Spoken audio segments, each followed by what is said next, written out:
ಇನ್ನು ಎಸ್ಐಆರ್ ಪ್ರಕ್ರಿಯೆಯಲ್ಲಿ ನಿಯಮ ಉಲ್ಲಂಘನೆ ಆರೋಪ ಮೊದಲ ದಿನದಿಂದಲೇ ಅಕ್ರಮಕ್ಕೆ ಸರ್ಕಾರ ಸಹಕಾರವನ್ನ ಕೊಟ್ಟಿದೆ ಅಂತ ಬೆಂಗಳೂರಿನಲ್ಲಿ ಕೇಂದ್ರ ಸಚಿವ ಎಚ್.ಡಿ. ಕುಮಾರಸ್ವಾಮಿ ಅವರು ಆರೋಪವನ್ನು ಮಾಡಿದ್ದಾರೆ. ಕೇಂದ್ರ ಚುನಾವಣಾ ಆಯೋಗ ಈ ಬಗ್ಗೆ ಮಾಹಿತಿಯನ್ನು ಪಡೆದಿದೆ.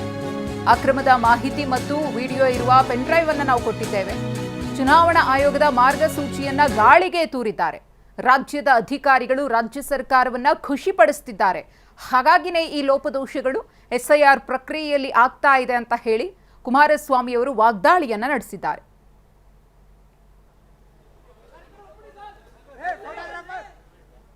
ಕರ್ನಾಟಕದಲ್ಲಿ ಬಿಜೆಪಿ ಮತ್ತು ಜೆಡಿಎಸ್ನ ನಾಯಕರುಗಳೆಲ್ಲ ಜೊತೆಗೂಡಿ ಇವತ್ತು ಕಳೆದ ಒಂದು ವಾರದಿಂದ ನಡೀತಾ ಇರತಕ್ಕಂಥ ಈ ಒಂದು ಎಸ್ಐಆರ್ನ ಪ್ರಕ್ರಿಯೆಯಲ್ಲಿ ಪ್ರತಿದಿನ ಮೊದಲನೇ ದಿನದಿಂದಲೇ ಪ್ರಾರಂಭ ಆಗಿರ್ತಕ್ಕಂಥ ಅಕ್ರಮಗಳ ಒಂದು ಪ್ರೋತ್ಸಾಹ ಕೊಡ್ತಕ್ಕಂಥದ್ದಕ್ಕೆ ಈ ಸರ್ಕಾರದಲ್ಲಿ ಇರ್ತಕ್ಕಂಥ ಅಧಿಕಾರಿಗಳು 31 ಜಿಲ್ಲೆಯಲ್ಲಿ ನಡೀತಾ ಇರತಕ್ಕಂಥ ಹಲವಾರು ದಾಖಲೆಗಳೇನಿದೆ ಅಕ್ರಮವಾಗಿ ಕಾನೂನು ಬಾಹಿರವಾಗಿ ಈ ಒಂದು ಪ್ರಕ್ರಿಯೆ ನಡೆಯತಕ್ಕಂಥದ್ದನ್ನು ಇವತ್ತು ನಾವು ದಾಖಲೆಗಳ ಸಮೇತವೇ ಏನೋ ಒಂದು ಇಲ್ಲಿಯ ಕರ್ನಾಟಕದ ರೆಪ್ರೆಸೆಂಟ್ ಮಾಡ್ತಕ್ಕಂಥ ಚುನಾವಣಾ ಆಯುಕ್ತರಿಗೇನು ಕೊಟ್ಟಿದ್ದೇವೆ ಸಿಇಒಗೆ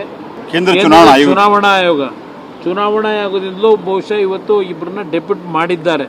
ಇದರ ಬಗ್ಗೆ ಯಾವ ರೀತಿಯಲ್ಲಿ ಇಲ್ಲಿ ನಡೀತಾ ಇರತಕ್ಕಂಥ ಮಾಹಿತಿಗಳನ್ನು ಪಡಿತಕ್ಕಂಥದ್ದಕ್ಕೆ ಅವ್ರಿಗೆ ಅಸಿಸ್ಟ್ ಮಾಡಲಿಕ್ಕೆ. ಆದರೆ ಇವತ್ತು ಕಳೆದ 5 ದಿವಸಗಳಿಂದ ಪ್ರತಿದಿನ ಮಾಧ್ಯಮದ ಸ್ನೇಹಿತರು ಸಹ ನೀವು ಇಲ್ಲಿ ನಡೀತಾ ಇರತಕ್ಕಂಥ ಈ ಒಂದು ಪ್ರಕ್ರಿಯೆ ನಿಷ್ಪಕ್ಷಪಾತವಾಗಿ ಯಾವುದೇ ರೀತಿಯ ದೋಷವನ್ನು ಇವತ್ತು ಜಾರಿಗೆ ತರ್ತಕ್ಕಂಥದ್ದಕ್ಕೆ ಅವಕಾಶ ಕೊಡದೇ ಇರತಕ್ಕಂಥ ರೀತಿಯಲ್ಲಿ ಇವತ್ತು ಕೆಲಸ ಆಗ್ತಿಲ್ಲ ಅಂತಕ್ಕಂಥದ್ದನ್ನು ನೀವು ಸಹ ಈಗೇನು ದಾಖಲೆ